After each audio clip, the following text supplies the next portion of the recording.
Dalam film Wakanda Forever, sequel keduanya Black Panther, negara Wakanda yang memiliki logam vibranium membuat Wakanda menjadi negara superpower. Namun Wakanda tidak menjadi hegemoni kekuatan untuk mengakali negara lain. Wakanda tidak menyedot kekayaan negara lain. Namun Wakanda menjadi pendulum kedamaian dunia. Dalam sidang PBB versi Marvel, Wakanda tidak mau membagikan vibraniumnya ke negara lain karena tidak percaya pada pimpinan banyak negara yang akan bias. Suatu hari, Wakanda mendapat tantangan dari kaum di sebuah wilayah yang tinggal di bawah laut. Semacam kaum Atlantis atau Wakanda air kali ya, yang juga punya vibranium. Wilayah Kukulkan itu awalnya berkonflik dengan Wakanda, namun akhirnya memilih menjadi aliansi dengan Wakanda, yang membuat keduanya adalah kesatuan terkuat di dunia, namun bukan hegemoni. Cerita di awal mungkin hanya fiksi, namun konsep New Mind pada saat Wakanda beneran yang nanti akan berkuasa bukan lagi pemimpin egois seperti Killmonger yang dikalahkan T'Challa. Namun sayangnya T'Challa adalah pemimpin yang terlalu modis, terlalu noble,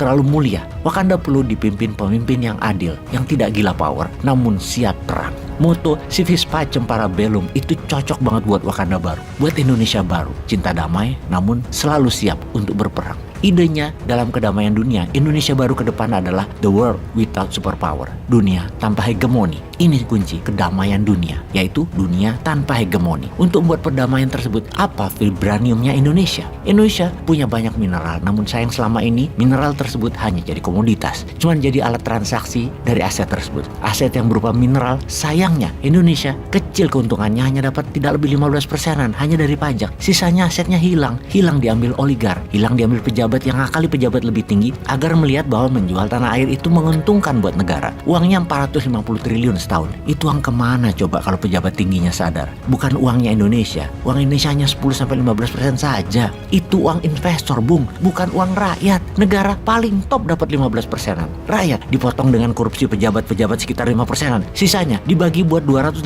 juta rakyat. Ya tinggal angin. Maka tinggal thorium. Harta yang belum bisa dimainkan pejabat juga karena dunia belum mau memanfaatkan thorium sebagai mineralnya pindah ke negara hegemoni. Secara teknologi Indonesia siap, secara dana dengan printing money buat listrik nuklir tenaga thorium juga siap. Jangan bilang teknologinya nggak ada, nyali aja yang dibutuhkan sekarang. Thorium 1 kilo itu sama dengan 1000 tonnya batu bara. Maka cadangan thorium Indonesia bisa menghidupkan listrik Indonesia lebih dari 1000 tahun dengan biaya 1/4 dari yang sekarang, yang akan membuat manufaktur, pabrik, mesin industri dibangun di Indonesia. Harga kos listriknya 1/4 dibanding Tiongkok.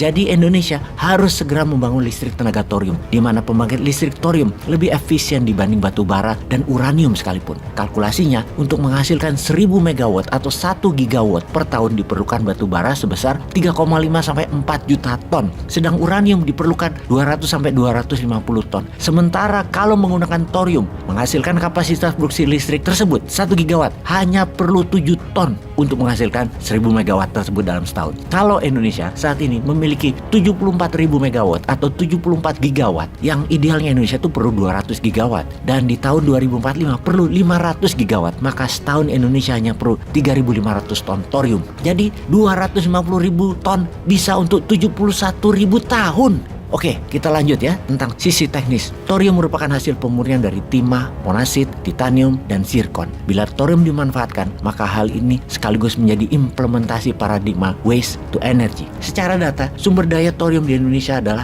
250.000 ton, sehingga Indonesia bukan hanya merupakan negara yang siap menjadi negara dengan ketahanan energi yang kuat selama lebih dari 1000 tahun, namun juga mampu memasok energi listrik secara internasional. 5 daerah penghasil potensi thorium yaitu Bangka Belitung, Kalimantan Barat, Kalimantan Timur, dan Sulawesi Barat. Di sisi geopolitik, kita mesti mencermati negara-negara ASEAN dan Asia lainnya yang saat ini terus mengenjot pasokan energi listrik demi penguatan daya saing industri. Mereka membangun listrik nuklir berbasis uranium tentunya. Saat ini Tiongkok sudah mengoperasikan 32 unit PLTN dan sedang membangun 22 unit lagi PLTN. Negara berkembang lainnya seperti Bangladesh, Vietnam, Malaysia, Uni Emirat Arab, Saudi, Yordan, dan Kuwait telah memulai perencanaan membangun listrik tenaga nuklir. Vietnam sudah mulai membangun PLTN yang akan beroperasi beroperasi tahun 2023 ini, dan Bangladesh sedang membangun PLTN yang diharapkan beroperasi 2024. Malaysia memiliki roadmap yang mulai membangun pembangkit nuklir di tahun 2030. Apa roadmap Indonesia 2045? Ngabisin anggaran doang? Itu kan dulu. Di tahun 2024 ke depan beda lah. Ada roadmap 2045, di mana di tahun 2035 50% listrik Indonesia sudah berbasis thorium. Di tahun 2045 100% berbasis thorium, dan di tahun 2070 Indonesia menerangi 50% dunia berbasis thorium. Sedikit nasihat, nuklir thorium Indonesia sebagai negara pemilik cadangan thorium terbesar di dunia jangan sampai ambiar seperti nikel yang membuat Tiongkok penguasa cadangan nikel jadi terbesar di dunia, yang tambangnya 10 tahun ini disedot habis-habisan, yang jadi smelter bahan setengah jadi tidak di refining, yang seakan smelter sudah maju industrinya masih dikadali Tiongkok yang pemurniannya adalah di sana, dan cadangannya menjadikan Tiongkok penguasa nikel untuk baterai terbanyak di dunia. Yang nikel jadi pelajaran ya, jangan diulang. Jangan ada lagi pejabat yang melindungi model-model begini. Intinya harus ke thorium. Thorium tidak boleh seperti nikel, harus langsung jadi power, jadi energi, jadi listrik. Peace.